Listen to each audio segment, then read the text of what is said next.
বন্ধু দেখা হলো, সেই ছোট্টবেলার স্মৃতিগুলো অবশ্যই মনে পড়তেছে। এবং আমরা আজকে একটা প্রকৃতির সৌন্দর্যের লীলাভূমি এবং সানফ্লাওয়ারের মাঝে সূর্যের কিরণও আমাদেরকে খুব বেশি একটু পেরাই দিচ্ছে, যদিও তারপরে সৌন্দর্য বৃদ্ধি করেছে এমন একটা প্লেসে। সাথে কিন্তু আমাদের আন্টিও আছে এবং আমার একটা বান্ধবী হয়ে যাবে, বন্ধুর মেয়ে। তারপরে আমি ধরে নিলাম আমার বান্ধবী এটা, আমরা একত্রে ঘুরতেছি এবং সাথে ছোটো ভাই ব্রাদাররাও আছে। খুব এনজয়েবল মোমেন্ট এবং আমাদের স্মরণীয় একটা দিন পার করছি ছুটিতে। তাহলে আমাদের পরে না, আমি জব করি, ছুটিতে আসছি এবং আমার ফ্রেন্ড এবং মামা সেও জব, একজন গভর্নমেন্ট এমপ্লয়ার। ছুটিতে আসার কারণে আমাদের আজকে এই একত্রে মিলিত হওয়া।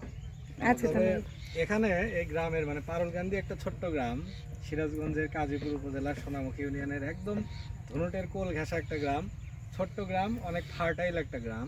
অনেকে আছে প্রবাসী, বেশিরভাগ প্রবাসী। গ্রামটা এখন মানে এখানকার মানে মানে ইয়ের দিকে, মানে উন্নতির দিকে, মানে এখানকার যে আর্থসামাজিক অবস্থা এখন অনেক ভালো। একটা সময় অনেক কষ্ট ছিল, তাই না মামা?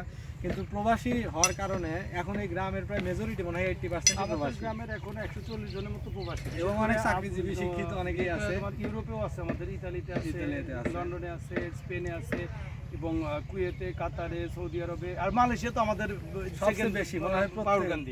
ওইখানে তোমার একসাথে ঈদের মধ্যে যখন আমাদের গ্রামের লোকজন মিলিত হয়, যুব সমাজ ওখানে না হলে 30 থেকে 40 জন একত্রে ঈদ করে ওরা।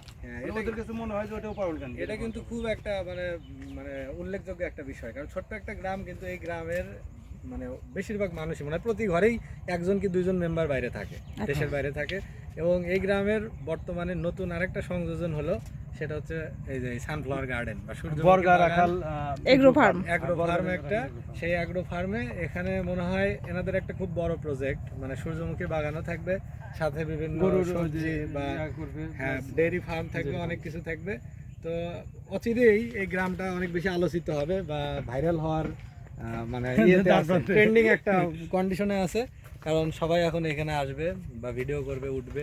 আর এই তুমি তো জানো আমাদের গ্রামের যুব সমাজ কিন্তু পারুলকান্দি খুব অ্যাক্টিভ, ক্রিয়েটিভ অ্যাসোসিয়েশনের ব্যানারে ঐক্যবদ্ধ আছে। এটা খুবই সামাজিক কাজও কিন্তু আমাদের গ্রামে আলহামদুলিল্লাহ অনেক আশপাশের অনেক এর থেকে এবং রক্তদান কার্যক্রম। এই গ্রামের ছেলেপেলেরা খুবই সাংগঠনিকভাবে শক্তিশালী, সবার মাঝে ইউনিট এবং যে কোনো কাজে সবাইকে কাছে পাওয়া যায়। আচ্ছা, আমি একটা প্রশ্ন করি, তোমাদের পরিচয় কতদিন আগে থেকে, বা তুমি মানে কেমন ফ্রেন্ড, মানে ক্লাস ফ্রেন্ড বলতে? মানে প্রাইমারি। আচ্ছা, প্রাইমারিতে একসাথে আমরা ধনুটে তোমার সরকারি প্রাইমারি স্কুলে, সদর প্রাইমারিতে আমরা একসাথে পড়ছি। আচ্ছা, পাইলটেও আমরা, তারপরে পাইলটে আমরা একসাথে পড়াশোনা, একসাথে লেখাপড়া করছি। আর ছোটবেলার বন্ধু আমরা। ছোট থেকে যখন আমরা স্কুলেও যাই না, তখন হলো আমার নানির বাড়ি আর আরিফিনরা যেখানে থাকতো মাঝখানে শুধু একটা উঠান, তো ওখানে আমরা একসাথেই খেলাধুলা, একবারে ছোট বয়স থেকে। খুব ভালো লাগলো একসাথে আরিফিনের সাথে চলাফেরা। তারপরে এখন লেখাপড়ার খাতিরে এক একজন এক এক জায়গায়, কলেজ পর্যন্ত একসাথেই ছিলাম। তারপরে এখন তো আরো ব্যস্ত, তখন আমরা আলাদা। তারপরে এখনো মানে হৃদ্যতা বা সম্পর্ক আগের মতোই আছে, যোগাযোগ সব সময় হয়, কিন্তু আগের মতো একটু সময় কাটানো হয় না, কারণ সবাই ব্যস্ত। আচ্ছা, ঠিক আছে, খুব ভালো লাগলো দুইজনের কনভারসেশন শুনে, এবং সেটা ধারণ করা হলো। এটা স্মৃতি হিসেবে সারা জীবন যেন থাকে, এই দিনটা যেন সারা জীবন মনে করে দেয় এই ভিডিওটা, এই জন্য ভিডিওটা ধারণ করলাম। ধন্যবাদ দুইজনকে। ধন্যবাদ আপনাকেও। আমরা অনেক খুশি হয়েছি, বিশেষ করে আজকে আপনাকেও আমরা খুশি হয়েছি সময় দেওয়ার জন্য। আপনাকেও আচ্ছা, ধন্যবাদ।